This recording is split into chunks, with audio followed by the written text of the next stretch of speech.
बता दिया था, वो तो पिछली भर्ती के अंदर मैंने बता दिया था, यूट्यूब के ऊपर 100 बार मैंने बता दिया था। वो तो मैं मना थोड़ी कर रहा हूँ भाई, वो तो मैंने बता दिया था।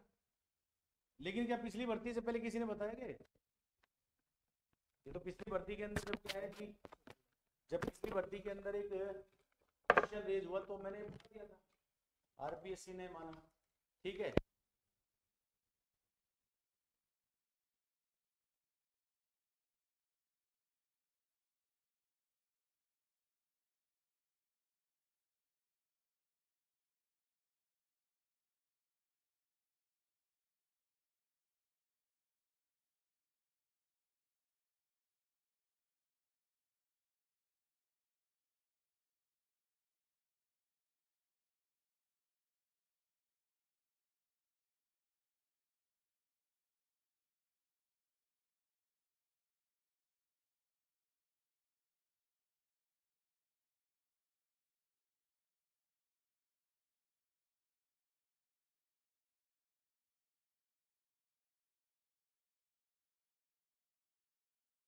क्रांतिकारी विचार वाला व्यक्ति था, स्वदेशी भाषा में क्या था, बाण था। किसी भी गलत बात को सहन नहीं कर पाता था और उस गलत बात के विरुद्ध तुरंत प्रभाव से खड़ा हो जाता था। अब यदि आपके बैच में से कोई विद्यार्थी मेरे सामने कहे कि साहब आपका पढ़ाने का तरीका मेरे को पसंद नहीं आ रहा, अब आधा घंटा हो गया और आपने अभी तक कुछ भी नहीं पढ़ाया, ये वो पसंद आएगी क्या? लेकिन उसने जनहित की बात करी है, तो सुकरात ऐसा ही व्यक्ति था। लेकिन सुकरात को ये पता होता चाहिए कि भाई शासन को चलाने के कुछ तरीके होते हैं। सेम ऐसे कैसे मुझे पता है कि मैं आज की कक्षा के अंदर, मैंने आपको फिर कहा, मैं सेमिनार में भी क्या गया था कि मैं पहली कक्षा में बहुत कम पढ़ाता हूँ। मैं पहली कक्षा में बैच के स्तर का क्या करता हूँ, आकलन करता हूँ। तो सुकरात को ये पता था सब मेरे हिसाब से चले। शासन ये कहता था कि भाई सुकरात तेरे हिसाब से नहीं चलेंगे, शासन के कुछ फंडे होते हैं उस हिसाब से हम लोग चलेंगे। सेम ऐसे कैसे मान लो इस बैच में कोई ये कहे कि साहब नहीं मेरे को तो ये पढ़ाओ, तो मैं ये कहूंगा कि नहीं यार मेरे कुछ प्रिंसिपल्स हैं, मैं बैच को एक विद्यार्थी के लिए नहीं समस्त विद्यार्थियों के लिए डिटरमाइन करना चाहता हूँ। उसमें हो सकता है कोई विद्यार्थी 100 में से 95 लाने वाला हो, और हो सकता है कोई विद्यार्थी 100 में से 50 लाने वाला हो सकता है कोई विद्यार्थी ऐसा हो जिसने आज से 15 साल पहले बीपीएड करी हो और वो इस उम्मीद के साथ आया हो कि साहब हम लोग ईएफई कोचिंग के ऊपर स्मार्ट स्टडी के ऊपर जा रहे हैं और भरत जी आ रहे हैं और इस उद्देश्य से आ रहे हैं कि साहब हमने नाम सुना है तो हम लोग क्या पता कि 20 साल बाद वो नौकरी लग जाए। तो बताओ सबके हिसाब से सोचना उचित या एक के हिसाब से? सुकरात सबके हिसाब से सोचता था। सुकरात का स्टूडेंट था प्लेटो। मैं बड़ी बात नहीं बोलता, हाथ डालो, नींद आती। लेकिन जैसे मैंने आपको कहा भाई 2011 में भी लिखित पेपर हुआ था, हमने एज ए स्टूडेंट दिया भी था, मैंने भी आपको दिखाया, मैं सेकंड ग्रेड लगा भी था, लेकिन मैंने उस टाइम 4 कोचिंगों पे पढ़ाई भी था। अब आप नौकरी भी कर रहे हो, 4 कोचिंग पे पढ़ा भी रहे हो, समझ रहे हैं आप मेरी बात को? और हमको विश्वास था कि भाई हमारा जो मजबूत इतना मजबूत है कि बहुत कम नंबर तो भी कोई फर्क नहीं पड़ रहा। तो हम लोग उस टाइम टॉपर की लड़ाई नहीं लड़ रहे थे, हम लोगों को सेलेक्ट होना था। और मीनवाइल क्या हुआ कि स्पोर्ट्स काउंसिल की पोस्ट आ गई, में बड़ा धब्बा रह गया। लोगों ने कहा कि साहब आप इतने इंटेलिजेंट थे तो आप सेकंड ग्रेड में टॉप क्यों नहीं किया? मुझे लगा यार मैंने थोड़े पैसे के लिए अपन ने फर्स्ट पेपर की अच्छी तैयारी नहीं करी और फर्स्ट पेपर में अपने नंबर कितने रह गए, कम। और 10 नंबर का ही तो अंतर होता है, पॉइंट 1 के ऊपर 2 लड़के पीछे हो जाते हैं, 1 नंबर पे 50 लड़के आपसे पीछे रह जाते हैं। देखना भी जब आपकी मेरिट लिस्ट आएगी ना। अब भी मेरे पास सुबह मैसेज आया पड़ा एक लड़के का कि साहब पिछली भर्ती में .03 नहीं, पॉइंट, बताओ इस नंबर से वो रह गया। तो मेरे पास से जब हमने 2011 में पढ़ाना शुरू किया, उस वक्त होते ना नहीं थे कोई पढ़ाने वाले, तो 2011 में पढ़ाने वाले केवल 2 व्यक्ति, मैं और जयपुर में। ठीक है, मैं सुकरात था। 2011 के बाद 4-5 जिलों में हमसे पढ़े हुए विद्यार्थी, नहीं 2011 नहीं, फिर हम उसके बाद शिफ्ट हो गए जोधपुर 2013 में। वहां पर फिर हमने बड़े संस्थान पर पढ़ाया, बड़े संस्थान पर पढ़ाया तो वहां से 4 या 5 विद्यार्थी निकले, नौकरी गए, उन्होंने अपने जिले में कोचिंग शुरू कर दी। लेकिन मसाला किसके पास से गया? तो सुकरात का स्टूडेंट कौन था? भांड था, बोलता था, बहुत इंटेलिजेंट पर्सन था, साइकोलॉजी के बारे में बहुत बड़ी बड़ी बातें करता था। सब स्वस्थ तन में स्वस्थ मन रहता है, किसने कहा था? ठीक है, अब ये परिभाषा आरपीएससी ने मानी है।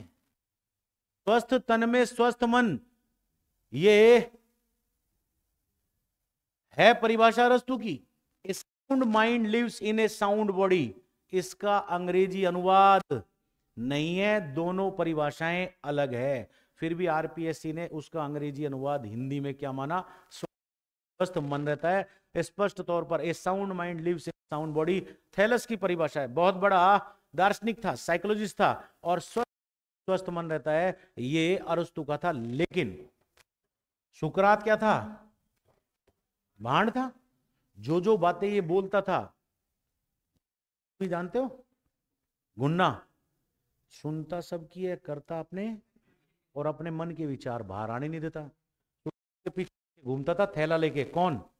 तो और जो सुकरात कहता था उसको इसने किताब में लिख दिया। आया हुआ प्रश्न नेट में, निम्न में से कौन सी पुस्तक यूनान के प्रतिष्ठित इतिहासकार, हालांकि ये इतिहासकार नहीं था, इतिहासकार और दार्शनिक में अंतर होता है।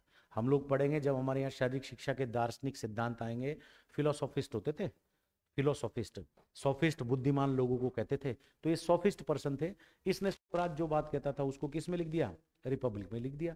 अब रिपब्लिक में जिसने लिख दिया, अब मुझे एक बात बताइए कि एक किताब है मार्केट में 3 या 4 चलती है, मान लीजिए वो किताब दिलीप सिंह की है, तो अपन यही तो कहेंगे कि यार ये कहाँ से नोट करी तूने लाइन, कि यार वो दिलीप सिंह वाली किताब में थी। तो ओरिजिनल किसकी थी? लिख के, लेकिन उससे भी ज्यादा एक इंटेलिजेंट आदमी था, father of biology, father of kinesiology, और पहली बार में विज्ञान का मिश्रण करने वाला व्यक्ति। और मूल रूप से यदि देखा जाए, अरस्तु की ज्यादा कोई अंतर नहीं था, 3-4 साल का अंतर था। लेकिन मैं यहां खड़ा हूं, आप सामने बैठे हैं, सेम ऐसे कैसे प्लेटो और अरस्तु में इतना अंतर था। अरस्तु का कभी क्या रहा था? ये गुरु रहा था। कौन? प्लेटो। ये 2 रीजन है। एक तो रिपब्लिक नाम की पुस्तक के अंदर कहीं इसने उसको कोट किया। कोट का मतलब होता है आपकी कही हुई बात को मैं लिख दूं। क्या है ये? इन्वर्टेड कोमास, किसी दूसरे की कही हुई बात को अपने अनुसार लाना, इन्वर्टेड कोमास कहते हैं। तो ये उसकी कही हुई, कोट की हुई बात थी, जिसको प्लेटो ने लिख दी। ये कुछ कंट्रोवर्सीज है जिनके ऊपर आने वाले दिनों के अंदर हम लोग चर्चा करेंगे। और देखो एक मेरी बात सुन, बैच आपका शुरू हो गया आज से ऑफिशियली। आने वाले दिनों में आप लोग इतना परेशान हो जाओगे जब मैं पढ़ाना शुरू करूंगा। पहले लोगों को लगता है यार बहुत धीरे धीरे पढ़ा रहा है, फिर जैसे जैसे कोचिंग खत्म होती है ना, ये हर बैच का फंडा है, हर विद्यार्थी का फंडा है, क्योंकि हम भी तो कभी विद्यार्थी रहे। जैसे जैसे कोचिंग खत्म होगी ना, यार बहुत जल्दी जल्दी पढ़ा रहे हो। मुझे पता है अभी आप अधीर हो रहे होंगे, क्योंकि आपने एक भी लाइन कॉपी में, और आप में से 10% लोग ऐसे होंगे जो मनी मनी ये सोच रहे होंगे यार क्या बकवासबाजी चल रही है। फैक्ट है। सुंदर लड़की, नहीं मैं कह देता भी, ठीक है। और जैसे जैसे बैच खत्म होगा ना, वैसे वैसे विद्यार्थी को लगता है यार ये क्या हो रहा है, बहुत तेज स्पीड हो गई। क्योंकि मेरा लगभग 13-14 साल का अनुभव हो गया है। हमने एक बैच तो ऐसा पढ़ाया था जिसमें 1200 विद्यार्थी थे, पिक्चर हॉल के पर्दे पे, पिक्चर हॉल के पर्दे पे। हमने ऐसे भी बैच पढ़ाए हैं जिसमें 40 से 50 विद्यार्थी थे। तो स्टूडेंट का एक फिनोमिना होता है। लेकिन मैं थोड़ा सा अपने आप को इस चीज़ में इसलिए मानता हूँ कि मुझे क्या है कि फिर नब्ज पकड़ में आ गई कि फिजिकल एजुकेशन की बैच को कैसे डील करना है। और यही कारण है कि अपने यहाँ से इतने विद्यार्थी सक्सेसफुल कंडीशन में जा रहे हैं। देखो, नौकरी लगना या ना लगना ये आपके प्रयासों के ऊपर निर्भर करेगा। मैं यहाँ से जो शब्द बोल रहा हूँ ना, सबके पास एक सार जा रहे हैं। हम लोग पढ़ेंगे लर्निंग, हिंदी में कहते हैं अधिगम, उसका दूसरा नाम है सीखना। ये निर्भर करता है सीखने वाले के ऊपर कि जो सामने से ज्ञान दिया जा रहा है उसने किस स्तर पर सीखा है। मैं इस 1.5 या 2 घंटे की क्लास में जो भी शब्द बोल के गया हूं, इसमें से कई विद्यार्थी ऐसे होंगे जिनके जीवन भर ये याद रहेगा कि भारत की शारीरिक शिक्षा का पिता कौन है, कभी नहीं भूलेगा। लेकिन 3-4 विद्यार्थी ऐसे भी होंगे जिनके अभी भी याद नहीं हुआ होगा विश्व की शारीरिक शिक्षा का पिता कौन है। इसी क्लास से स्नाइप्स का नाम शायद 2 या 3 विद्यार्थी होंगे, स्नाइप्स का नाम 2 या 3 विद्यार्थी होंगे जिनके रट गया होगा, लेकिन 10 ऐसे भी होंगे जिनके अभी भी याद नहीं होगा। मेरी कही हुई बात को 5 विद्यार्थी ऐसे होंगे जिनके छप गया होगा कि यार साई और एलएनआईपी की कंट्रोलिंग बॉडी कौन थी, लेकिन हो सकता है कि 5 विद्यार्थी ऐसे हैं जिनके कंट्रोलिंग बॉडी शब्द ही समझ में नहीं आया हो, क्योंकि हम लोग बेसिकली इंग्लिश मीडियम के विद्यार्थी हैं क्या।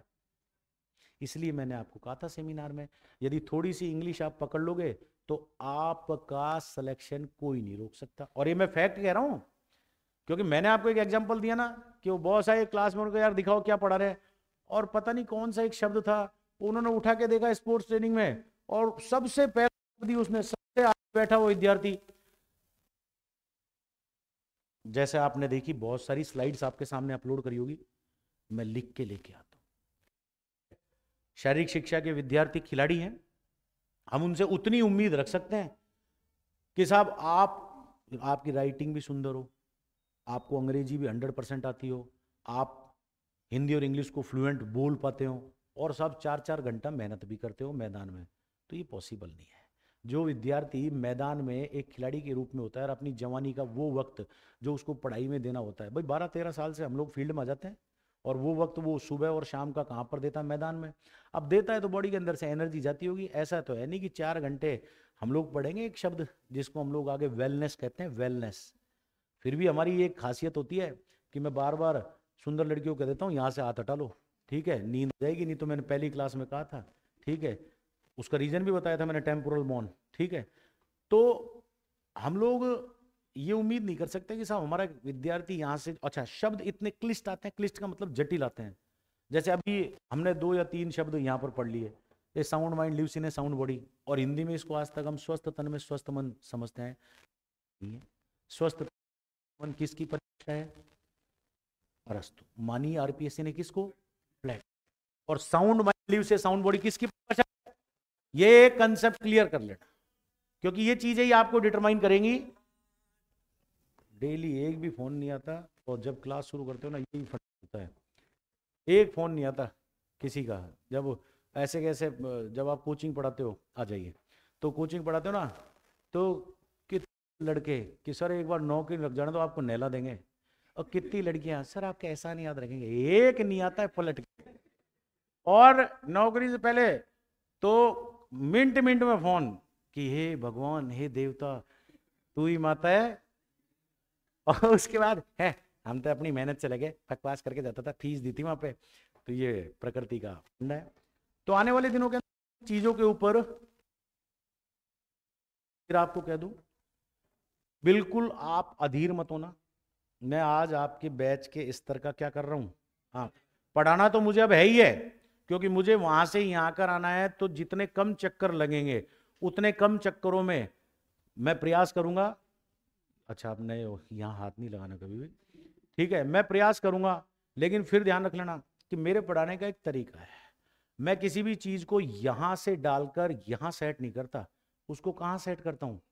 तो उसके लिए मुझे मेरी स्टाइल से अलग होने के लिए मत कहना, मुझे पता है आपको सफलता कैसे दिलानी है, वो मैं 100% आपको दिला दूंगा। तो इससे पहले हम लोग ये बात कर रहे थे कि प्रत्येक यूनिट कितने भाग में बटी हुई है, 2 भाग के अंदर बटी हुई है। तो आप मेंटली प्रिपेयर हो जाना कि आपको लगभग 16 यूनिट पढ़नी होगी, और 16 यूनिट में से पहली यूनिट जब हम लोग पढ़ेंगे तो इस पहली यूनिट में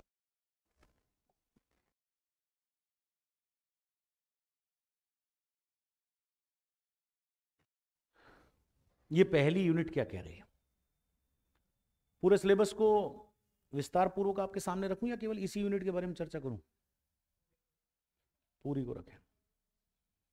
मैं सोच रहा हूँ आने वाले दिनों में टुकड़ों के साथ इसको चलेंगे। 2-3 लाइन तो मैं आज आपको लिखा के भेजूंगा, 2-3 लाइन लिखाऊंगा मैं, 2-3 ही लाइन आज, ज़्यादा उम्मीद मत करना मेरे से। लेकिन आज की क्लास में मैं आने वाले 120 दिनों के लिए, या जिस दिन आपके नाम के साथ राजकीय सेवा का शब्द जुड़ेगा, उसके लिए मैं आपको मेंटली इतना प्रिपेयर कर दूंगा कि आप के दिमाग में आज के बाद केवल और केवल इस कक्षा की बात चलेगी। मैं और बहुत पूछना नहीं चाह रहा, नहीं तो 20% 30% विद्यार्थी बैच छोड़ के भाग जाएंगे जब मैंने देख लिया है कि 3 प्रश्नों का ही उत्तर नहीं आ रहा। ये तो बड़े सामान्य प्रश्न है, और मेरे को 2.5 साल हो गए पढ़े हुए, 2.5 3 सितंबर को मेरी बेटी हुई थी, तब से अपन आनंद के जीवन जी रहे हैं उसके साथ। लेकिन मैं नहीं भूला।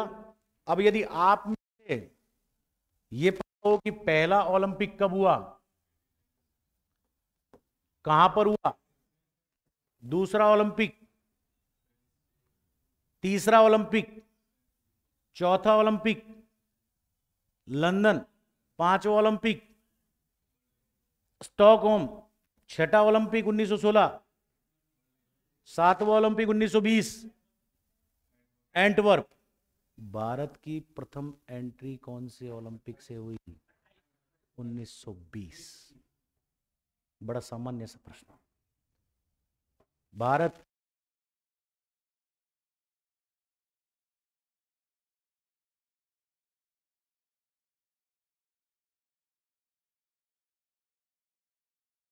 भाग लिया, पीटी चांटा, चार्लोट कूपर टेनिस 1924। मैं मजबूर हुआ हूं आपको ये बताने के लिए कि आप में से कई लोगों को हाथ खुल बुला रहे कि हमको तो तू लिखा दे। लिखने से पीटीआई नहीं बनेगा। ये कंसेप्ट जो हम लोग क्लियर कर रहे हैं ना, इनसे बनेंगे। लिखे तो मैंने कोई लोगों को व्हाट्सएप वाले नोट्स दे रखे हैं, मैंने कहा ना इससे कोई फर्क नहीं पड़ता कि अगर नोट्स पढ़ने से ही व्यक्ति आरएएस या आईएएस बनता, तो 12th फेल में मनोज कुमार पहले ही अटेम्प्ट में बनता।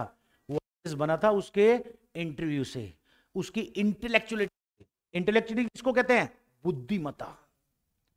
उसने बताया कि हां मैं हिंदी बोलता हूं, लेकिन अंग्रेजी बोलने वाले की खाना खाता, और एक जिला चलाने के लिए जरूरी नहीं है कि आपको अंग्रेजी आए। उतनी अंग्रेजी मुझे आती है जितनी मैं कम्युनिकेट आपसे कर सकूं। तो खाली यदि आपको ये लगता हो कि सब नोट्स से हम लोग पीटीआई बन जाएंगे, नॉट पॉसिबल। नोट्स तो आप कहोगे तो मैं कोचिंग वाले को व्हाट्सअप करके, या मांगते हैं जो भी एक कोई 264 पेज का है, पहले मैंने हमारे ऐप पे उसको 50 रुपये 49 रुपये में चढ़ाया था। यूपी बिहार के बच्चे थे वो मांगते थे, सबको पॉसिबल नहीं है। फिर वो मैं ठीक है जाने दो, क्या फर्क पड़ रहा है। लेकिन फिर भी विद्यार्थी कहता है नहीं साहब ऑनलाइन आके पढ़ाओ, ऑफलाइन आके पढ़ाओ। तो 1924 का ओलंपिक कहाँ हुआ? यदि आपको हम लोग 2024 तक के ओलंपिक में आएंगे, यदि इनमें से 50% ओलंपिक याद है, तो आप आश्वस्त रहो कि मेरी तैयारी थोड़ी ठीक है। और यदि 50% से कम आपको याद है, तो आपको चिंतित होने की आवश्यकता है। 1928 का ओलंपिक का हुआ एम्स्टर्डम, भारत का पहला हॉकी का स्वर्ण पदक, और भारत की हॉकी टीम का कप्तान मेजर, घबराओ मत बोलने में घबराओ मत, टेंशन मत लो, जयपाल सिंह। 1932 का ओलंपिक लॉस एंजल्स, पहली बार खेल गांव आए, और भारत की हॉकी टीम का कप्तान सैयद अहमद लाल शाह बुखारी। 1936 का ओलंपिक हुआ क्या? नहीं हुआ। तो फिर भारत 3 पदक कैसे जीतता और मेजर ध्यानचंद कप्तान कैसे होता? यदि हमको ये नहीं पता, जो एक प्रश्न सामान्य तौर पर आया हुआ है,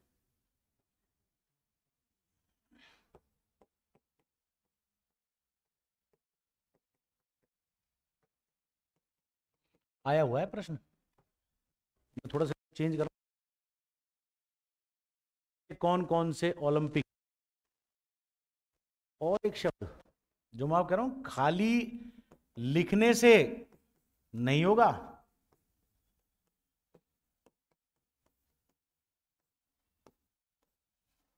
आईओसी ने कहा नहीं, हम इनको आयोजित मानेंगे। इसलिए हम लोग कहते हैं कि आज तक टोटल ओलंपिक 33 हो गए। आईओसी कहते हैं दीज आर काउंटेबल। यदि युद्ध की वजह से ओलंपिक रुकते हैं तो ये खेलों के इतिहास पर काला धब्बा होगा। इसलिए आईओसी ने कहा कि नहीं, ये आयोजित नहीं किए गए, क्या खेले नहीं गए। आज भी आईओसी, यदि आईओसी की हम लोग फुल फॉर्म की बात करें तो क्या मैं सही लिख रहा हूं, या इंडियन की जगह एलिट होना चाहिए? आईओ सही या गलत? आईओ ओलंपिक खेलों का बताओ फिर फुल फॉर्म।